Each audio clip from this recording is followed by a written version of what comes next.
All right, so I'm back in the booth with a guest, everybody. Here we go. Um, so I'm working my way through Behind Blue Eyes. Past the halfway point, we are coasting down the mountain toward the end, and Anna is back on my little YouTube thing. What do I call it? Hey, The audiobook sessions, number 30 something. hey, thank you. Thank you for inviting me I again. want to look I'm this I way. feel really honored that I'm allowed to take another peek into your man cave. Yes. Um, yeah, I'm back at it, slaving away on your book. Yeah, so tell me how was it going? I mean, how is work on this book? I mean, obviously it's an awesome book, but Yes, obviously. It's good. I mean, it's good. There was a lot of narrators have share kind of there's this like meme with it's like Leonardo DiCaprio like skipping, the picture of him skipping like this, you know. And then they go starting an audiobook, and then they show a picture from like The Revenant where he's all bearded and like like crawling, and it's like finishing an audiobook. I mean, it's always ups and downs. It's very different from kind of the standard like voiceover work. So standard voiceover work, you sit with a director, maybe do a few lines. You're in and out in like an hour, depending on the session. Audiobooks are different and they're self-directed. So, depending on what's going on, and especially since I do this part time, last year was a challenge because of all the mental insanity of COVID and being, just the news cycle, everything. And then this year's, I don't have all that, but it's still like every audiobook still has its like ups and downs with the project. And it's not anyone's fault. I think every narrator has their own mental hurdle that we kind of have to get over and self-direct and kind of move forward. And a lot of the times it can be like a longer chapter where it's not our normal like, oh, I'm gonna knock out a chapter today. It's like, oh, I'm still on this chapter. So it's kind of like yeah, I know my chapters are that really long. momentum.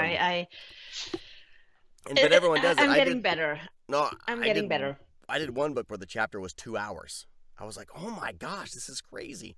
So Yeah, I that's would say it's crazy. not anyone's fault. It's just different. And I'm learning how to hone my craft. So I'm learning how to, instead of looking at page count, and every page count is different for every project. But now that I'm at the halfway point, I know, okay, in an hour I can knock out X amount of pages. If I'm just focused and go, barring my brain and my mouth work together, which sometimes that doesn't even happen. So sometimes that's But you like talking, so yeah, shouldn't be so difficult for I you. do. I need my booth chapstick. Oh, so, but it's actually interesting because what you describe is a very similar process when you write a book, Mm, actually. So, this whole midpoint thing, and I think that's something every author knows. You start out, and the exposition or the first, 30% of the book usually go pretty easy, and then you reach the midpoint or the whole middle part, and that's where the yeah. work really begins. And then you will wrap up everything at the end, at the climax, so it's fun again. But the middle part is like the actual work. And a lot of authors have really huge problems with that, actually, especially Mm, the pantsers. I don't know if you know what pantsers are. They are the opposite of people like me because I'm very organized. But a pantser is like a person who just sits down and writes whatever mm, comes into their mind. okay. Like they're the artists. So we are the hard workers, the plotters, and then there are the artists, the pantsers, and they have often problems in the midpoint or in the middle Right. part. I mean, so do you outline your books, or like you outline the plot and then you kind of get there? But there are those authors that just have maybe not even having they don't have an outline at all. They just write. I think that's what's Mhm. I think that's what Brian Smith is doing right now on his splatter western he's writing for Death's Head Press. Because he goes, I had an idea and then it's changed. Like the book's changed like 3 or 4 times. since he started writing, because he's always up doing little Facebook updates on his process to this book. But um, it doesn't sound like he went way off the outline, or he didn't, or he had just a seed of an idea and is just letting it go. But you'll plot things out, because this isn't just one book. You have a series. This is a series, and you have things kind of in your head So that I have are gonna three happen, series. and you have things in your head that are like not gonna happen till like, I don't know, the 8th book or something. You know what I Yeah. mean? Which I can't. Yes, I can't exactly. think that far ahead. So I even go further. I have everything in my head. Like I write things down just in case I forget it, but I don't. So I have the whole plot and basically all major scenes for a couple of books for Behind Blue Eyes in my head, and also the same with Shadow City till the end. And then there is this new project I'm working on, so I'm already plotting in my head how Wow. this is gonna go. Behind Blue Eyes in particular, I mean, you will see, because you will read them before other people will, and you will see that there is a lot of stuff happening in book two that has been foreshadowed in book one, Mm-hmm. and really everything that happens will lead to like the first big climax of the story, which will be at the end of book four.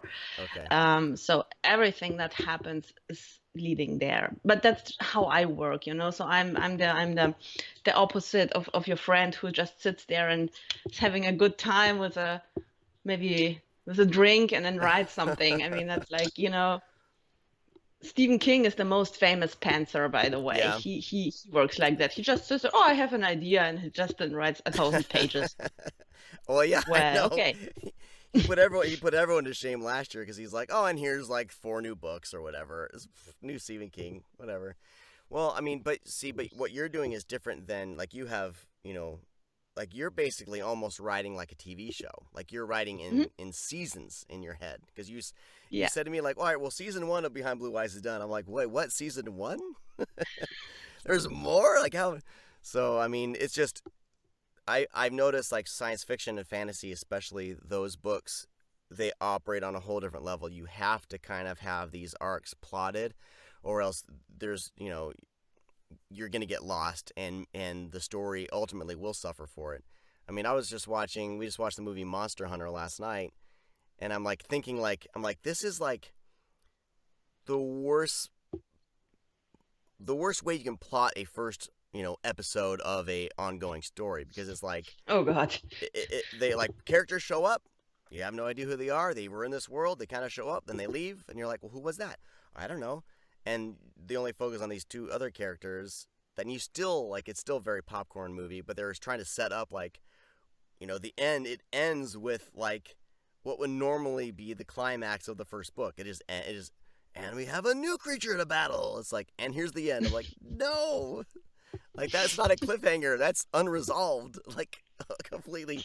So like we left the movie. It was like, well, we had fun, but we're left, on a complete where the story is not resolved like at all. Like not even a Uh, sense of some closure. We got a little bit, but the arc is crazy. But in like fantasy series, you gotta you have the arc of the first book. You gotta resolve that. But then here's some seeds for the next book, but I don't know.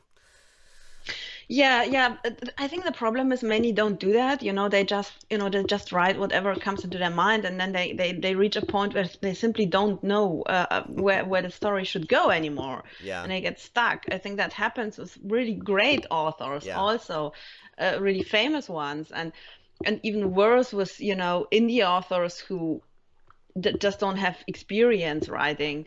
So it's difficult. I think if you yeah. really write fantasy or sci-fi, you should be a plotter, because you want to lead a story over many books, or like Mm-hmm. I organize them in seasons. I mean, that's no coincidence. I used to work for TV, so So it's kind of already that's how that's you're. that's how I learned it. Yeah, but I worked I'm in a doing this. writer's Not that room, you're so crazy. You're not crazy. I meant like I'm gesturing like, and that's how you got it. I wasn't doing crazy. The crazy signal. no, FYI. don't worry, don't worry. I don't think you think I'm crazy. Okay. I mean, we're No, no, no. all crazy in our own right as as artists. We all, you know, I would say we all are a bit crazy, but it's a good crazy. Spurs the creativity. Exactly. So yeah, creativity and mental illness go hand in hand, and that's They why there are do. so many out there who have really huge issues. I've been working in the creative and entertainment industry all my life, and I have seen it all.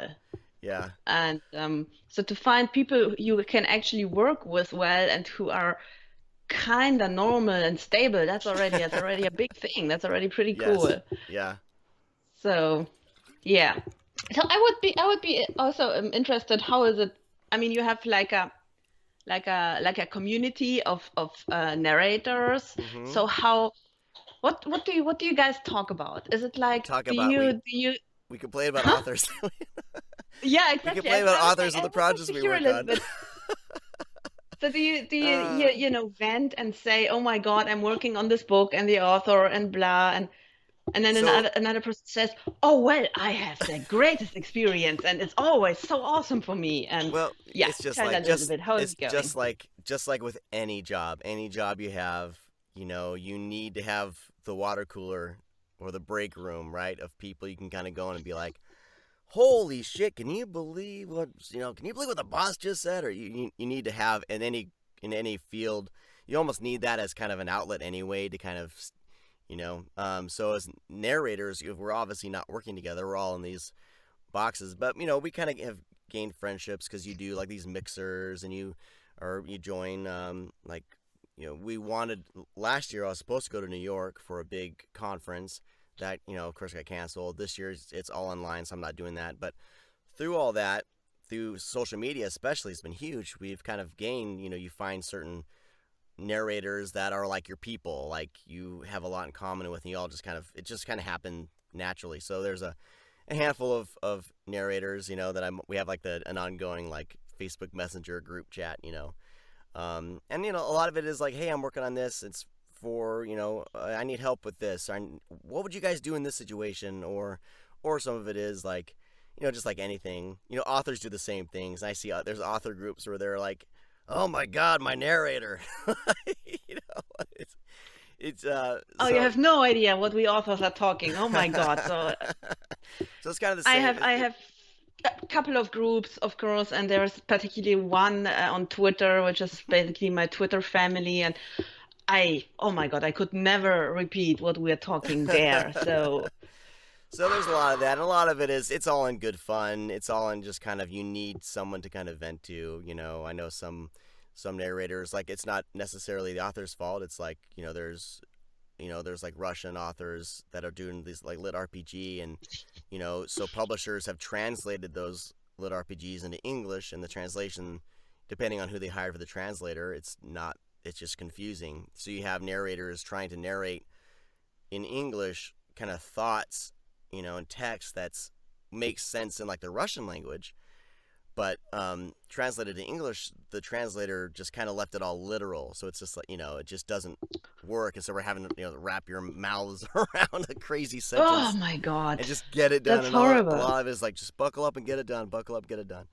So yeah, we Oh, have that. gee, no. But there's nothing ever. I mean, we don't have like any shit lists or anything. I mean, I do have, No, so oh, I'm glad I won't end well, up on your shit list. no, no, no. But I mean, but the thing is, like with any industry, like people do talk. So, as a business professional, you want to always and I always like, I need to be cordial with everybody, and not get, there's certain, you got to keep some sort of level playing field with people you work with in any industry. But so it's the same here. But you almost need to have that safe space where you can, and maybe so you don't say the wrong thing to the wrong person, and then you like douse I've seen plenty of narrators just light their careers on fire because they just antagonize the wrong person, and then the word gets around, don't work with this Would narrator. that would It'll that happen in wrong the author person be the community. author or who?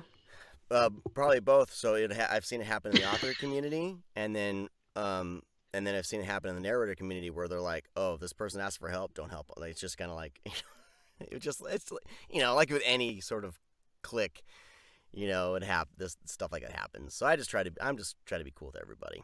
That's kind of my So thing. It's so just so just so you sleep better, when I talk about you in my author chats, there's only praise. Everybody knows how awesome you are, and I thought, oh my God, you should listen what you did yesterday. Oh my God. And or it's, oh yeah, okay, it's okay, Anna, it's okay. We know. yeah. You get an awesome No audiobook. We pressure. Now know. I got all this pressure on me, and I got to really perform for every job now. I can never just phone it in No, now. I don't care about I'm the other kidding. jobs. I Just don't phone perform it. for I me. don't phone it in. I can't just phone something in. I can't. Uh, I've You tried it can. just to get a project done, and I'm like, I go back and I'll fix things. I'm like, okay, I was obviously not paying attention. So even the worst written book, I gave it my all. But gratefully, I'm lucky actually to be starting out, and really, I don't have a necessarily a bad book in the bunch. I mean, there's different levels of talent that authors have, but there's probably one that I did under a pseudonym that was like, I just got to get this sucker done. But I still, still giving it my Okay, so you all. you're also narrating under a pseudonym? I did Why? one. It was a sci-fi erotica, and I just kind of wanted like to try it out. And the there was like zero, like there wasn't much as far as sales went, and I was like, it was like short, like a 2 to 3 hour novella. Um, so I was So like, we'll what do was it it. So about? Like I don't know, I don't know. They're sci-fi. in space and they all have sex with each other, and one of the girls is sexy but has a tail. But then there was like a lot of plot, and the plot didn't make sense because I guess it was the second book in a series, and I hadn't read the first book. I don't know. So much. He's like, look at. I don't know. Maybe it could have been just because it was the second book, and I had no idea. But I just, you know, just I just got it done. But yeah, that was me. So I did so a do you? pseudonym to try, and I try to keep, and I that was a one off, and if I do any kind of like more erotica type stuff, I do have a pseudonym, but it's very similar to my name already. So it's just to kind of keep Uh, them a little bit separate, just in case, because I'm about to start I'll be doing a kids series this year. So I'm like, I better just kind of keep anything that goes above a certain line, you know, like these crazy romance stuff. I better keep a pseudonym for that.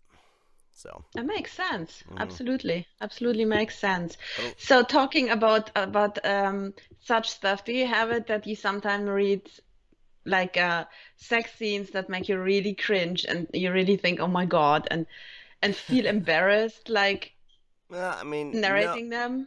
no, no, because it's just I'm like it's just text. I just gotta try to. My whole job is just to try to whatever the author is trying to convey, just try to get it, convey it.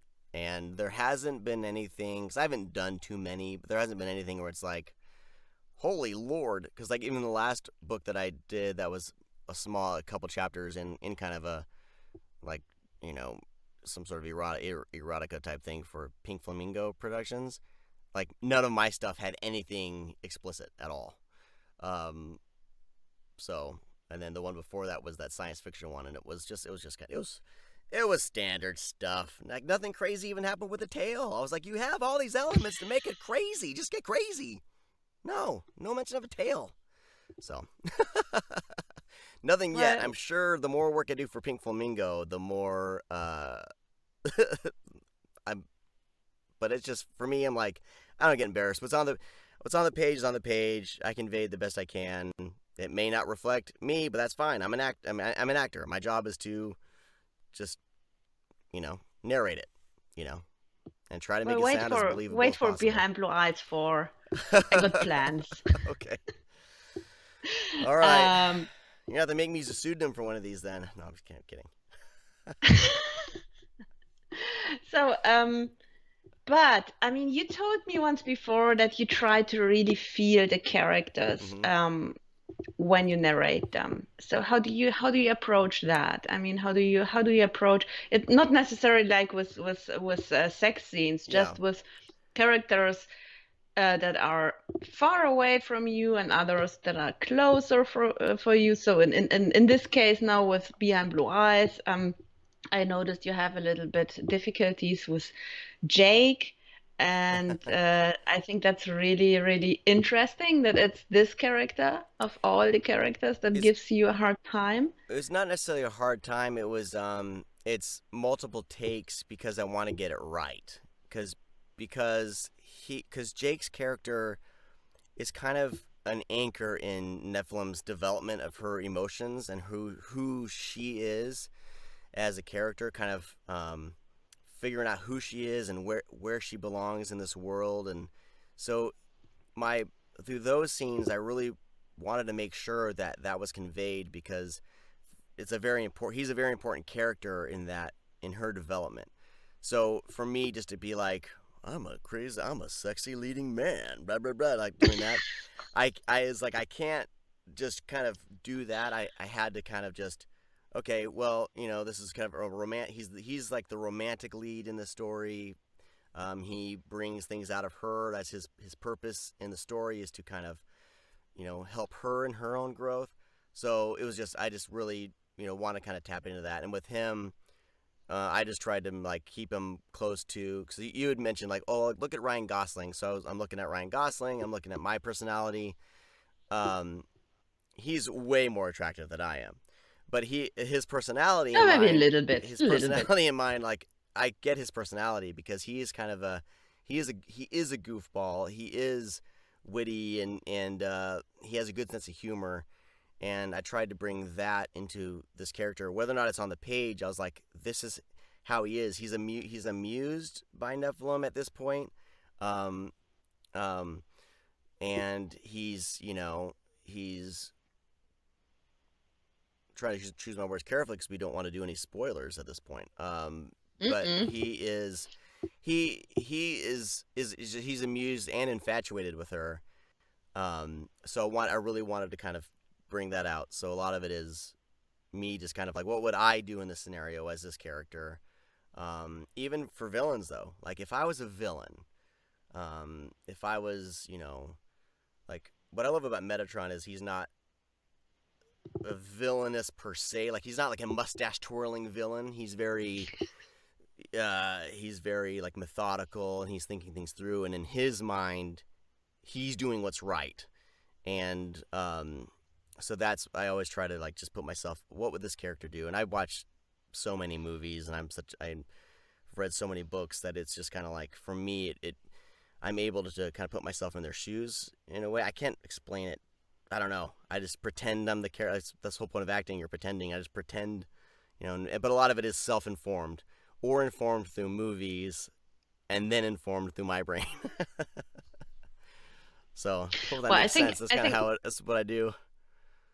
no, I think you're doing great, and I was very, very impressed by what you did with Jake because not only because he sounds like Ryan Gosling, but also because you managed to bring exactly this out that he's amused in this situation, and then Hmm. there is this like this sparkle, and that's just what makes it's little details you Hmm. manage to notice and bring in. You Yeah. manage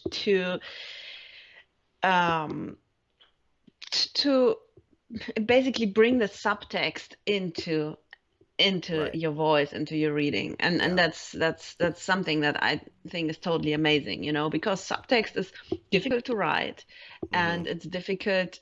Many readers don't catch up on it, and you bring it out Right. like perfectly to the point, and I think that's just really cool. Well, thank Yeah, you. you're doing a really We're good job trying. We're here. trying. We're trying. But that's and that. But Well, at I the end, mean, hmm? I mean, you have to, because if not, I will send the killer cyborgs to your door, well, so you and have a you, little bit of pressure. yeah. Well, I mean, have your real eye showing today, and I don't want to mess Yeah, with so you either. I decided I'm tired wearing black sunglasses all the Yeah. time or Yeah. contact lenses and hiding who I am, and Maybe I should also stop being nice. That's just always being nice and blending in. That's a little bit exhausting, when you have to do that all the time. So I know. I was thinking, well, I can be myself with Sean. He will understand. He he won't get scared.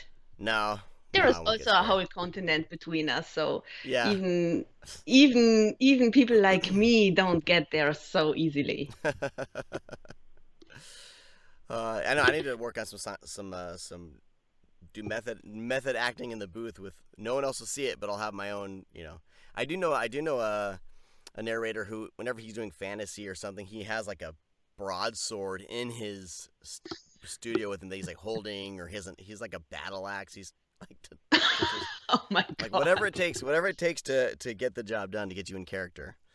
So Yeah. all of us, that Do you thing, we're all sometimes just. feel do you sometimes feel what the characters feel? Like when it's a very emotional scene Mm-hmm. you're narrating, and which makes you maybe sad, or maybe even you start reflecting about yourself or something like that. That Oh yeah, this yeah. There was a book that I did called How Not to Be a Rogue, and it was a first person book, and there's a character close to this character, that the main character, that dies in that whole scene, and I really had to, like my eyes were almost watering. You kind of get in that, you kind of want to bring that grief out, so you just kind of put yourself in that mode and what that character's feeling. And I'm a very emotional person already, so it just kind of works out. I can kind of just get in that zone and everything. But yeah, no, it definitely helps. If you're angry, you kind of project. But um, yeah, it's a weird thing to really think about, because sometimes I don't really have to be like, okay, well, how can I do this? I just kind of think, kind of just try to see through that character's eyes, and just try to express that. So I've had to learn a lot how to manipulate my voice in a recording booth scenario through coaching, instead of, because my first novel, um, you know, quality is, yeah. But I was like being orcs and all this stuff, and I was like yelling, so I would like move the knob down so I wouldn't clip, but I was like overdoing it. So I had to learn, how to kind of subtly, act like a character's yelling, but not yell myself. There's certain shortcuts in narration I had to learn. So it's not like you're doing a stage play or a radio play. You really have to, you're narrating. So how would you do this in front of a crowd if you're reading? So I have to think about, like, if there's a group of people and I'm reading to them, how would I do it? Would I go crazy and blow my voice out and yell? No, I would ruin the whole session. So, and I did that, and I lost my voice, and because I was doing that too much. So there's just techniques you learn, um, Yeah, and all that. that's really interesting. I also Yeah, saw once you put up this video where you have been reading from this little notes, like the sentences which are impossible to say for a normal person. yeah, So yeah. where is this coming from? Is there a Seashell, book with yeah, seashells, and pickled peppers. seashells Seashell. and pickled peppers? Yeah, there's just they're the tongue twister cards. So you kind of do them Yeah. to warm up, because especially in the morning, you're like, where's my coffee? Ugh. I find Okay, myself, if let's I let's have some laughter. Give me a okay, difficult one. we got Let me try. a difficult one. A Okay, diff. maybe not a difficult Can one. you read that? Let's see if you can read it. Uh, Vivacious Vivian fancied frequently voicing vigorous, fervent verses, vocif vociferously. What is I don't this know. word even? I I say don't know what this vociferously, but means. I don't even know if that's right. Here's one. There's one at the end that I always find funny. Did Doug dig Dick's garden, or did Dick dig Doug's garden? Okay, let me try that one. Let's see if it gives it. Come on, autofocus. Did Doug dig Dick's garden, or did Dick dig Doug's garden? So stuff like that. And Oh, then but I'm not. I'm actually not as bad as I thought yeah. I would be. I So thought it it's would not be trying really to. difficult. Yeah, they're not insanely difficult, but they're enough to kind of get your enunciation working. Because it's a weird balance between enunciating every single word perfectly and then being conversational. So that's always the trick is like be conversational but don't be a marble mouth, but also do not over enunciate every single word. Don't be a Jack Black, cuz Jack Black is always over enunciating his words, you know. Okay, I have one for you. Say, Ohrkatzelschorf. What? Ohrkatzelschorf. Arkadishroff? Oh, it's not so bad actually. Yeah, that's a very very typical German um tongue breaker. We say tongue breaker, not tongue Tongue breaker. twister. Okay. And I have one that is even worse for you. That would be książ brzmi w trzcinie, w Trzebrzeszynie, w Trzebrzeszynie książ brzmi w trzcinie. I'll just go and be like, did I do it right? Perfect. Did I get it? Perfect. Yeah. Okay, you did well. Thank you. Well, let's do you want to do a little bit of kind of directing? Yes, You can please. do a That's Finwick. why I You can came do a here. I Finwick mean, scene. chatting with you is always fun, but I know we always. let's do some work.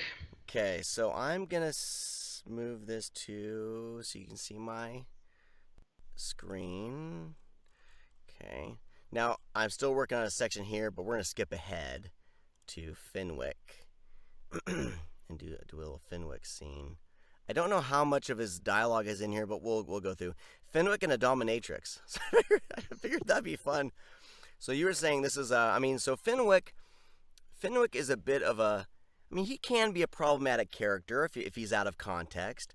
So if you can explain to the audience, I'm gonna get it back to both of us on the screen here. Explain a little bit who Finwick is in this story. Set the scene.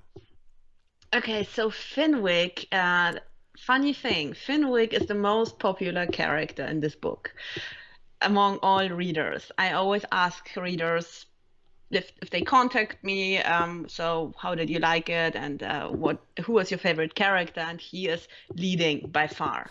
So everybody loves this guy, and I was surprised about that, to be honest.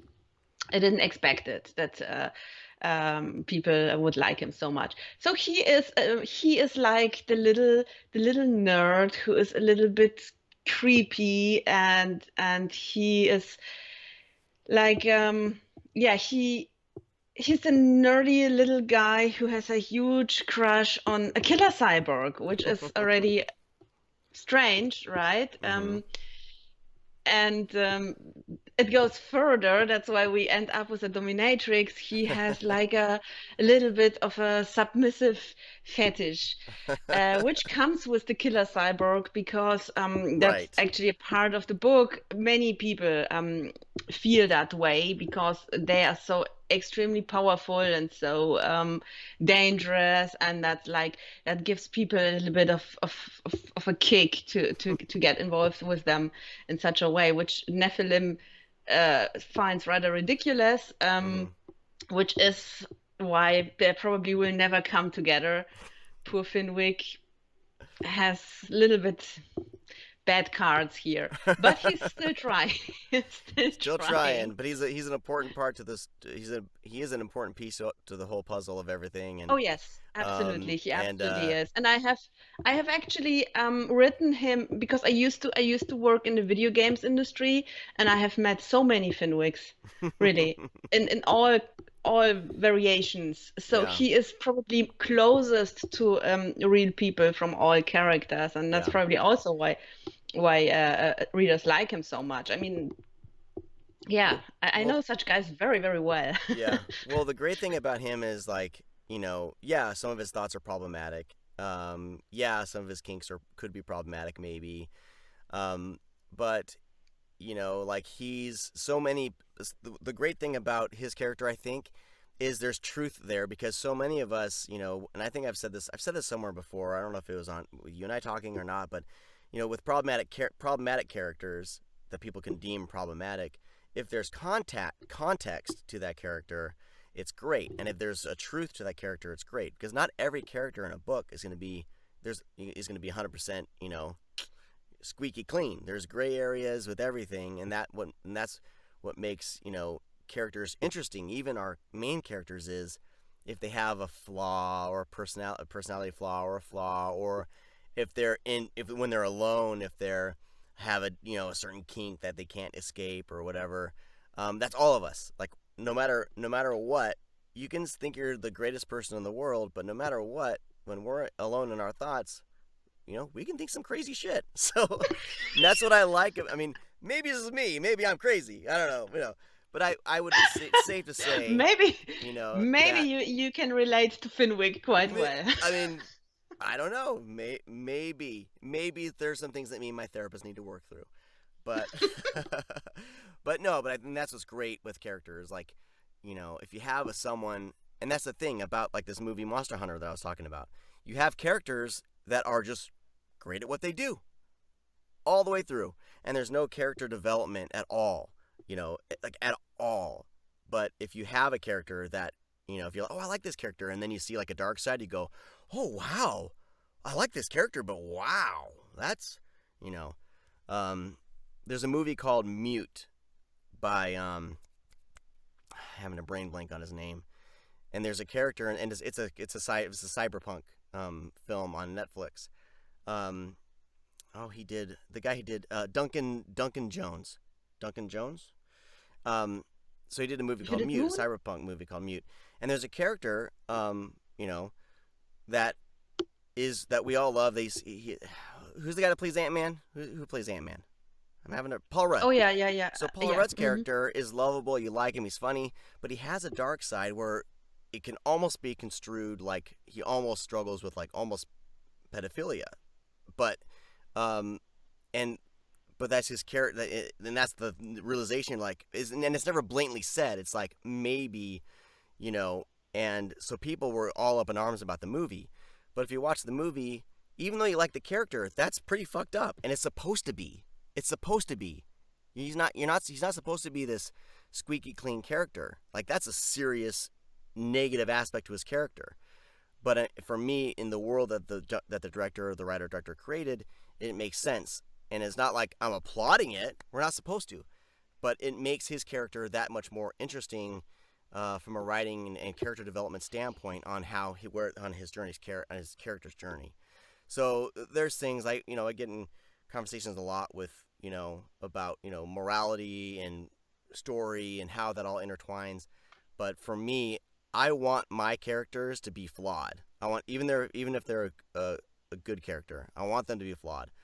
And it's not necessarily about your thoughts. It's about your actions and how you go through life. So we can all get some crazy ideas, but but it's all about how you act on it and how you grow through crazy things or whatever. So long ramble to say. There is a scene in book 2 of Behind Blue Eyes where that's exactly the topic what you just said. So Nephilim realizes that people say a lot, but it's rarely the truth. What always will speak the truth are actions, especially the ones committed under pressure and situations without no escape. So this is where you will find out the truth about who a character really is. That's basically, it's also a very common writing principle. It's like it comes from Robert McKee, who is like my favorite screenwriting guru out there, and it's just the truth. What I totally agree with you. I really like the gray zone. That's probably what I do with all my characters. None are ever like shiny, and you can't put them into a box easily because no one is in life, right? And what I personally enjoy most is when I can make readers like or love a really flawed character. Mm-hmm. So this is something with Finwick. He is really flawed. Readers love him. And the second one, even more, and that surprised me even more, is Metatron, who's the second Mm-hmm. in second favorite character. And yeah, people love this guy. I Yeah. mean, it's really, really interesting Well, how much. you see like even in Star Wars, like who are the characters? The kids dressing up like Darth Vader, and I'm like, he's like if you look at all the context of the movies, he's like a kid killer. He's a baby killer. Like Darth Vader's not a good guy. And kids are like, we love Darth Vader. You know, Oh, I love Darth Vader yeah. too. So there's always like I think every villain, is always fun to play the villain. They say even actors will tell you they're like, oh, it's so much more fun to play the villain than the hero because you can stretch a little more. Like as a good guy, you're almost a little more reserved. But if you add that little element of gray area, that creates a complex character, and that's what I think people gravitate towards complex characters as opposed to just kind of a hero's journey with a someone who no one who grows at all. You need to have the growth in all your characters that you introduce. So at some point, they need to grow. Otherwise, what's the point of even having a character of there? That way, if there's no growth, they're just a character there to that the plot happens around them, and you don't care as much. You need to have them kind of anchored in that But world. I need to throw in something because I absolutely agree with what you're just saying. That's like it is for me.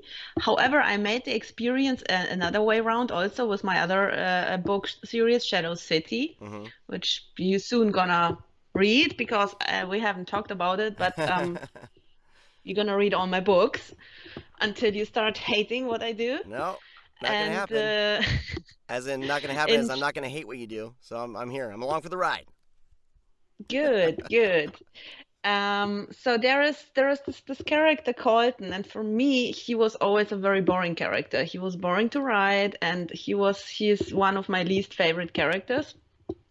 And surprisingly, he's the favorite character Huh. of most readers. And he is just a Interesting. good guy. Okay. He is just a good guy. He's for me, he was always too nice and too perfect and too shiny, Mm-hmm. Would you say that? He's like Luke Skywalker, I always preferred Han Solo to Luke Yeah. Skywalker. Well, yeah. Luke Skywalker is boring for me, Yeah.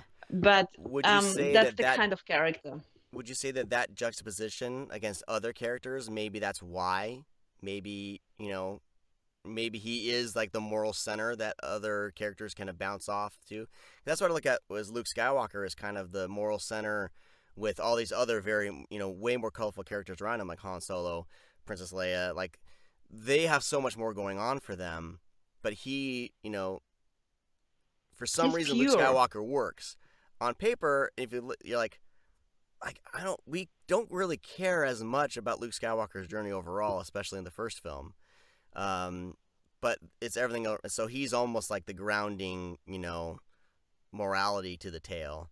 Whereas Pure. his interaction, maybe I it's think purity is something that yeah, people, at the end of the day, and I mean the whole setting in Shadow City is really grim, and there is a lot of violence and everything. uh huh, Bad things happen. It's a post-apocalyptic story. Also with horror, there's a lot of horror in there. So I think you're gonna like it.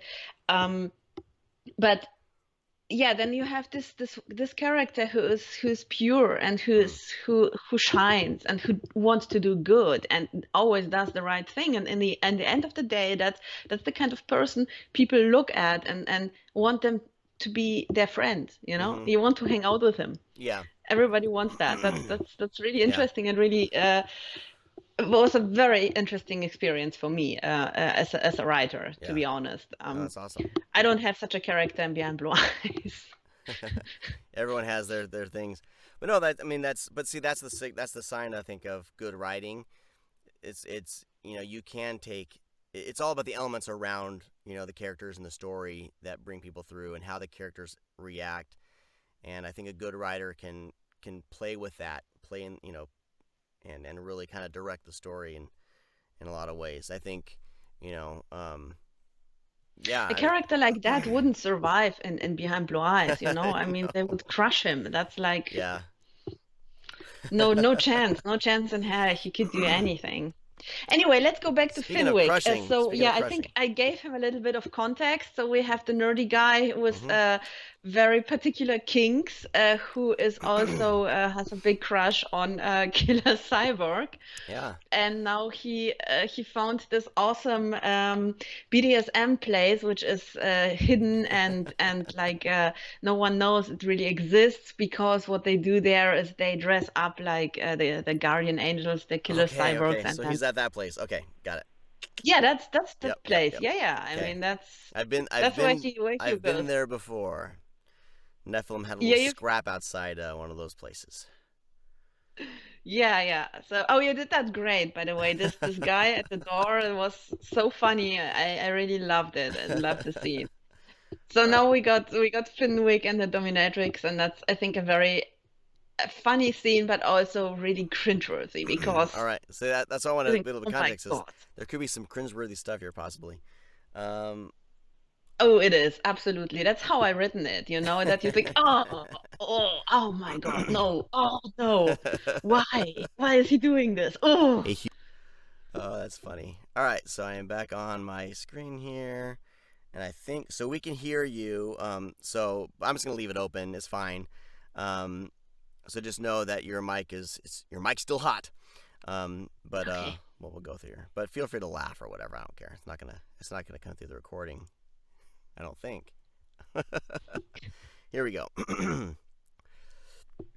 I do have you in my little. I see a little square of your reactions. So this is all good. This is all good experience for me, so I can learn how to work with a director, because that's gonna happen someday soon. All right, here we go. Like searching for a needle in a haystack. Okay. Finwick was excited. He did not know what to expect. He wasn't sure if the place really existed, or if it was an urban legend. So far, he'd only heard rumors, and wanted to check it out, but never had the courage. Until now, his life was changed. She changed it, turned it completely upside down. He realized that he did not want to spend it simply doing his job or wasting time in VR. 1 week ago, he would not even have dared to come to Old Town after dark.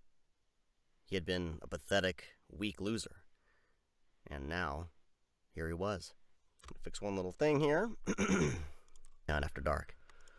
Turned it That was complete. pretty good, He and realized that he I did not already want see right one now week after ago. this little thing that you're so much Not more even, into the whole story and yeah, world. his life. It comes much easier for you than it did She, in the beginning. he That's realized that he interesting did not want to to. see. Absolutely. He Awesome. realized that 1 week ago, he would not even. There it is. He would not even have dared to come to Old Town. Week ago, he would not even. He would not even have dared to come to Old Town after. Weak loser. But you And also have now, an editor here he now, so you was. don't need to I do don't have to. I everything can yourself. turn that brain part of my brain off as far as like noises and stuff. So that helps too. All right. And now, here he was. Finwick was proud of himself. Well, he wasn't proud of where he was going. Admittedly, he could have picked a classier place to test his newly found courage, but he wanted to see for himself if the place he had heard so much about really existed. And he wanted to brag to his online friends that he'd been there. Hold on, my my phone is going off. We're gonna do this. We're gonna do this for now.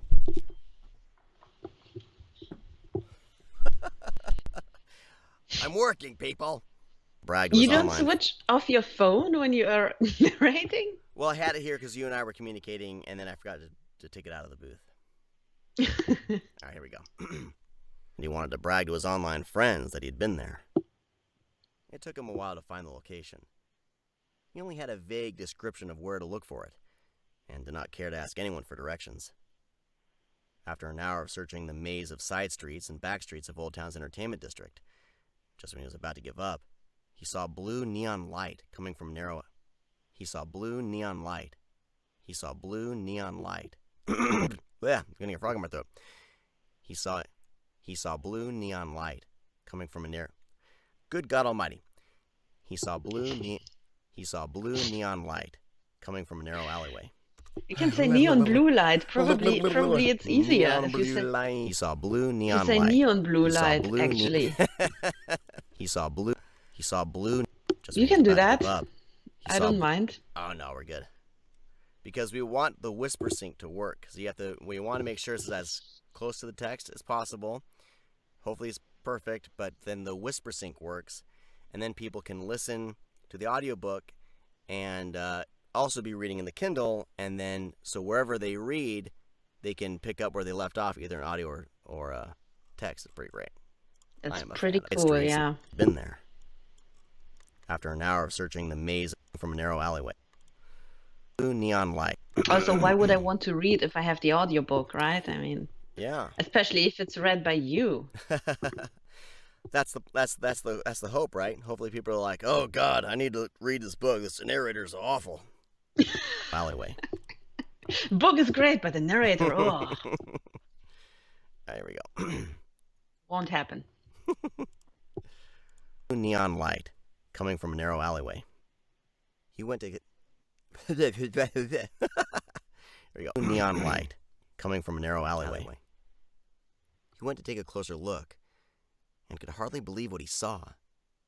The purgatory truly existed. Of course, he had come there to find it, but actually standing right in front of it was another story. The rumors were true. Was it bold to run a place like Was it bold to run a place like this? Or ignorant madness? See, facial expressions, it's all about the facial expressions. He went to take a closer look from a narrow alleyway. He went to take a closer look and could hardly believe the purgatory. Of course, he had come there, but actually rumors. Was it bold? You're getting into his mindset pretty well. Was it bold? I see that in her facial expressions. Like I said, me and my therapist need to talk, but he's actually really easy to kind of get in his mind.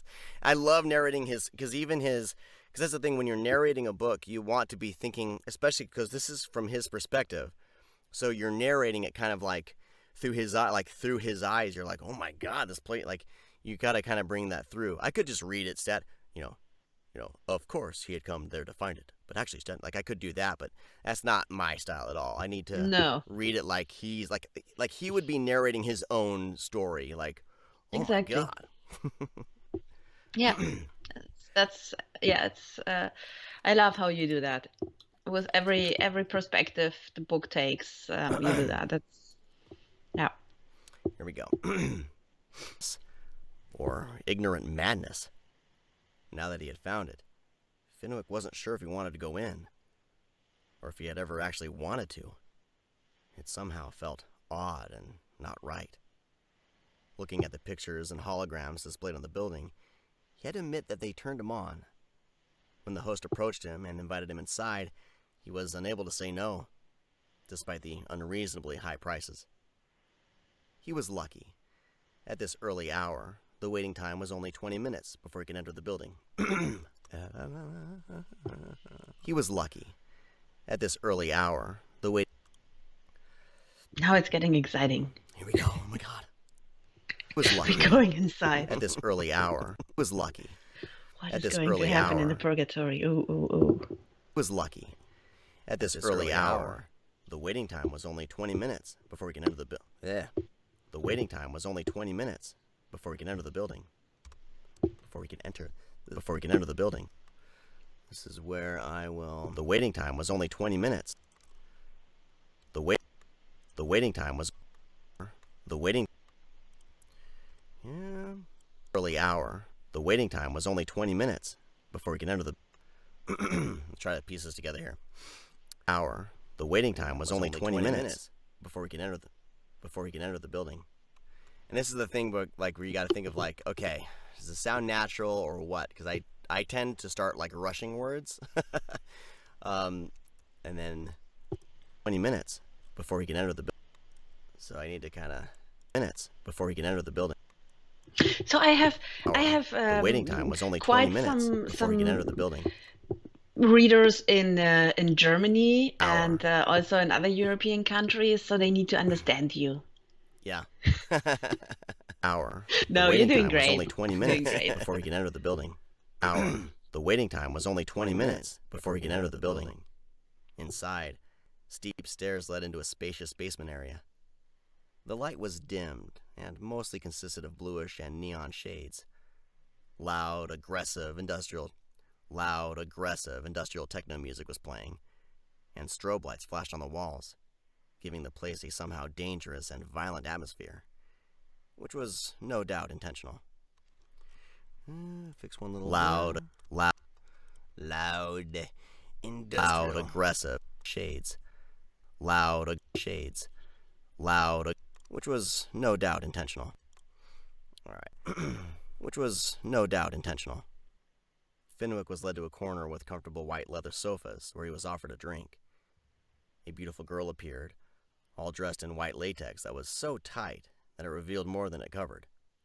She asked him a myriad of explicit questions about his preferences, taking notes of his answers thoroughly. A sweet smile. Taking note of his answers thoroughly, a sweet smile on her face. Finally, they established a safe word he could say any time to end the session. After that, he had to wait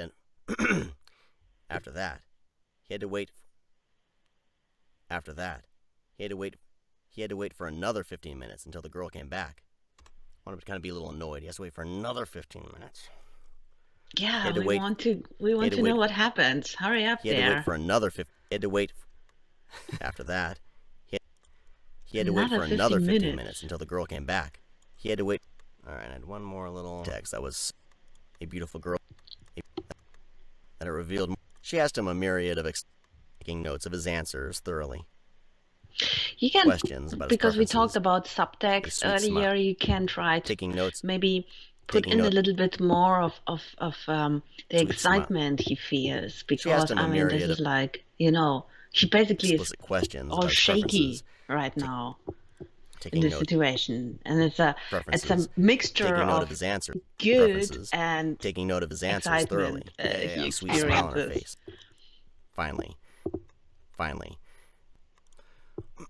Finally, I got a crazy. I gotta get rid. Finally.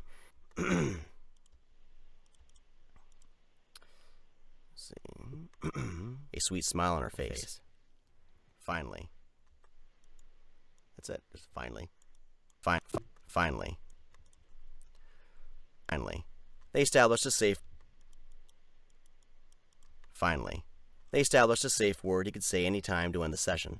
After that, he had to wait for another 15 minutes until the girl came back. He had to wait for another 15 minutes until the girl came back. Your angel is ready for you, she said. Please follow me. I don't know. It's just a side character. Your angel is ready for you. And back. Trying to think too hard about side characters. Follow me. Just like, okay. Who have only one line, yeah, that's Angel is ready for you, perfectly she okay. said. Please follow me. She led him past alcoves with white sofas where other patrons were waiting, and then through a maze of halls and corridors, all black and blue with dimmed light. It became clear to Finwick how huge this place was, and how many customers it served simultaneously. And how many customers it served simultaneously, even though it did a pretty good job giving them an exclusive feeling.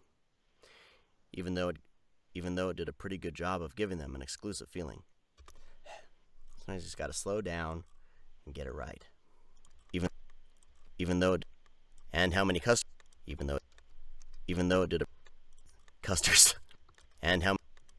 customers this place was, and how many customers.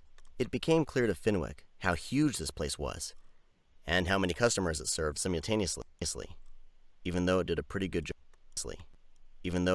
In blue with dim. It became clear to. And then. Now I'm curious how you're gonna do the dominatrix. It became clear. Light. It became clear to Finwick how huge. Even though it did a pretty good job of giving them an exclusive feeling. They arrived at an open door. even though it did a pretty good job of giving them an exclusive feeling. They arrived at an iron door. They arrived at an iron door, and the girl signaled to him that he may enter. But all of a sudden, his courage was gone, as if it had never been there, and he hesitated. She smiled and opened the door for him. Not knowing what to expect, he slowly went inside. He slowly went inside. I'll clean up edits later. We gotta get to the dominatrix. I'm running The suspense is killing me. And I'm running out of time. The kid's gonna start pounding on my door for lunch. Oh yeah. Like, this is my lunch break, kids, not yours. I'm doing this on my lunch break. Not knowing what to expect. For those of you, who know that this is my second. Not knowing what to expect, my side gig. He slowly went inside. Not knowing what to expect, he slowly went inside. The chamber had black walls and bluish illumination, as everything else in the establishment did. No. Not knowing what to expect, he slowly went inside. The chamber had black walls and bluish illumination, as everything else did. The chamber had black walls and bluish illumination, as everything else did in the establishment. The chamber had black walls and bluish illumination, as everything else did in the.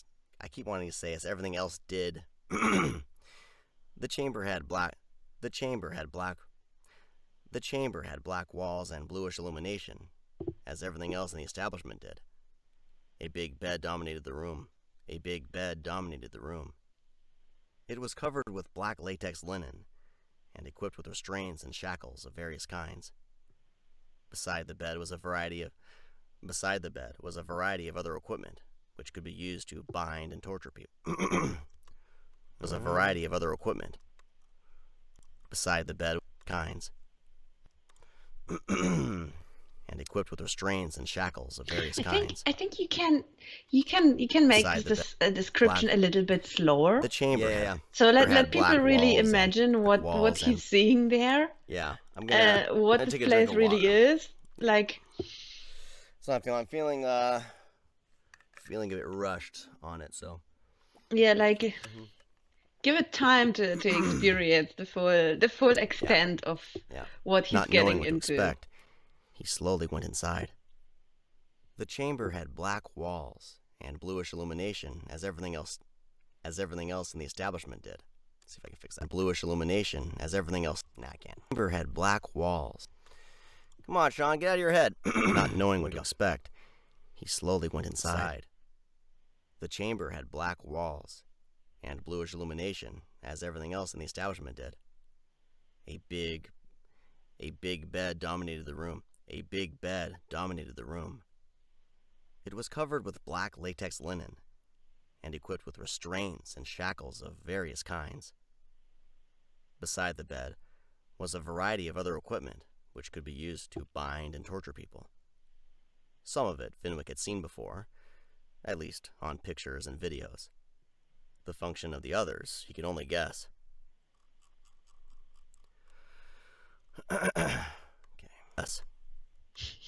The function of the others he could only guess.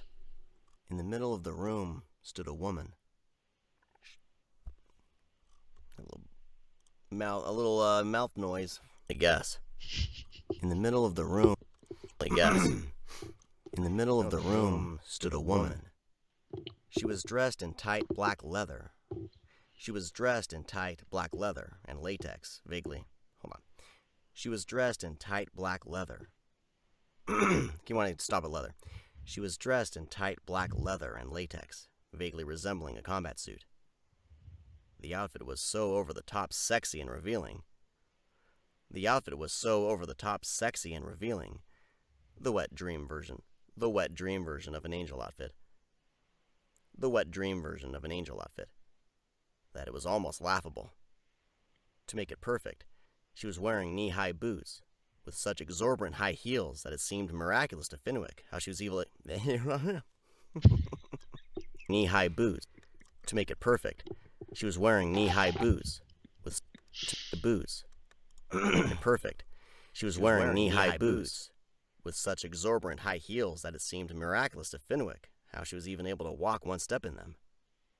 Her hair was long and black. Shiny neon blue contact lenses covered her eyes. She placed her hands on her hips and gave him a stern look. Okay, here we go. Think of who do we have here? Who do we have here? She needs to be like threatening, but she's also like, I'm making it sexy time, but I'm also like, I'm playing a character. There's like multiple layers going on here because she's pretending. Yeah. Her hands on her hips. she should be exaggerated. You know, it's like, I mean, it's almost really for a person who's not into that, it is laughable. Okay, so that's you can bring that in, right. And yeah, she's trying to be stern and she's trying to be sexy, and as we later realize, she's not that kind of person at all, right? So it's an act, and it's a rather poorly played act. Her hands on her hips and gave him a stern look. Who do we have here? A puny human? What should I do with you? What should I do with you? I like that better. This is where it gets fun. Human? What should I do with you? No, this is like, she tries to be threatening, right? Have like, here. What should I do with you? Okay. Who do we have here? A puny human? I'm going to do it one more. Here we go. Her hands on her hips. Here we go. And gave him a stern look. Who do we have here? A puny human? What should I do with you? He did not answer. He just kept staring at her. Let's see, she continued with a faked threatening tone. I should kill you right now, but that would be boring. I'd rather restrain you and fuck you first. She moved closer. I can do whatever I want with you, little human. And there's nothing you can do about it. I'm a guardian angel of Olympius, and you're nothing but dirt under my heels. Okay. I'm having too much fun, and I'm hoping that's coming through. Here we go. I love it. I had to bite my tongue so I don't laugh. You're nothing but dirt under my heels. You're making a pretty good dominatrix. Who would have thought? But dirt under my heels. Looking at her and hearing her talk, Finwick knew that coming here had been a really bad idea. What had he been thinking? That something like this could replace Nephilim? What had he been thinking? That something like this could replace Nephilim? Nephilim was perfect in every Nephilim was perfect in every possible way. Nothing in the universe could replace her, ever. While this was a travesty, a cheap joke, an offense to her and all other guardian angels putting their lives on the line every day. A cheap joke, travesty, a cheap joke, an offense to her and all other guardian angels putting their lives on the line every day. Suddenly, he felt very shabby. Standing here in this place with this woman. Take out my little mouse click. Place with shabby. He felt very shabby. Felt very shabby. Standing here, felt very shabby. Standing here in this place, felt very shabby. Standing here in this... Okay. Standing here in this place with this woman. Oh. Standing here in this place with this woman. He turned around, back to the door. It had been closed behind him. And he didn't even know when. Hey! Hey! She snapped. Did I give you permission to leave? He turned. Hey, she snapped. Did I give you permission to leave? I gotta find my cheat sheet for Finwick's voice, just to kind of get it in my head. Oh, that's interesting. I'm so sorry. do you have like We only had a certain folder or something where you put in the voices and you can listen to? I just create a tab, and every time I create someone who's going to be returning, I just throw them in here, and they have these little tabs. It's nothing crazy. Thought we only had a routine. Yeah, I was wondering how you do that. Give you permission. Because you always, do them exactly the same. Yeah. Here we go. Did I give you permission to leave? I'm sorry, he repeated. This isn't the right thing for me. Wait, she said, her tone changing. He turned his head around and looked at her. The stern expression was gone. The stern expression was gone from her face. If you've changed your mind and prefer to dominate, I can switch.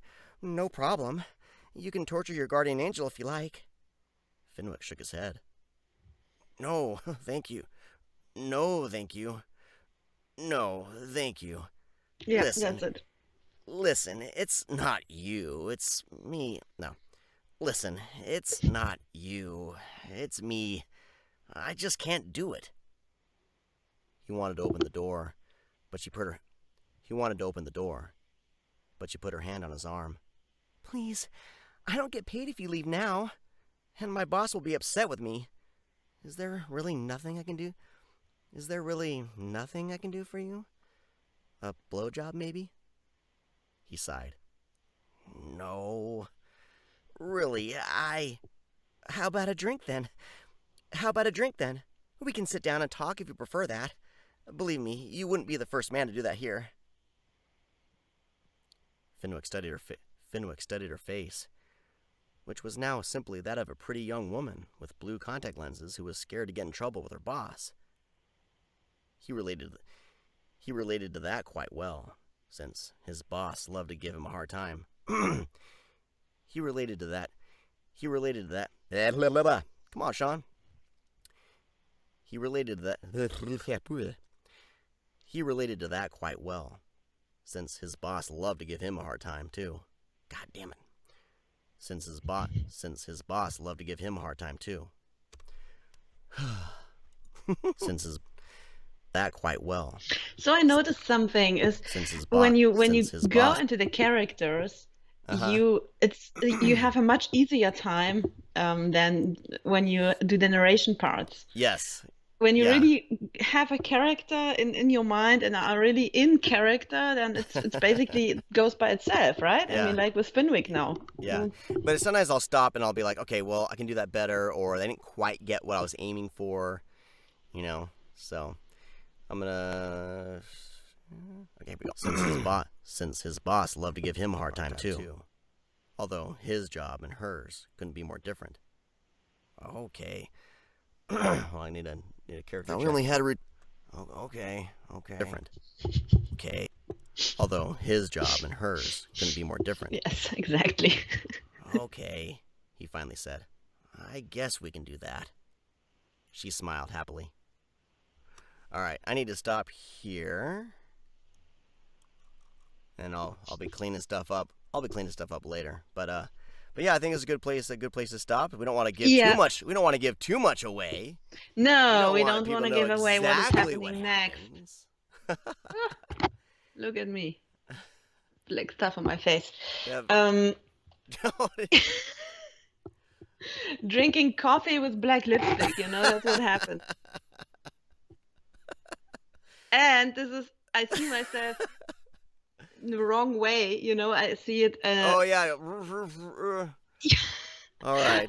I see it the other way around. Just hold your coffee cup here, and we'll finish up the conversation. I'm starting to sweat anyway. I need to take a step out of the booth.